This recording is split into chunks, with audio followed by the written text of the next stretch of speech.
Hi everyone, welcome back to another video from Apps Academy.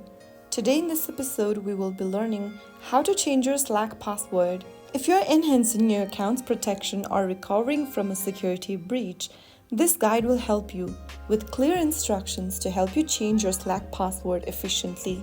First of all, open up the Slack application on your mobile or desktop and make sure that you're signed into the workspace where you wish to change your password. Once you're inside the home page, tap on your profile picture at the top right corner.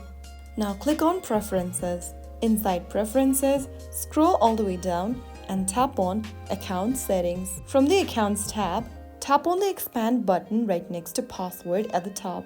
Now enter your current password in the text box and then write down a new password in the next field. Finally, click on Save Password. Soon after you do that, you will be able to change your workspace's password on Slack. If you found the video helpful, don't forget to like, share and subscribe to the channel. I will be back again in the next video. Thank you for watching.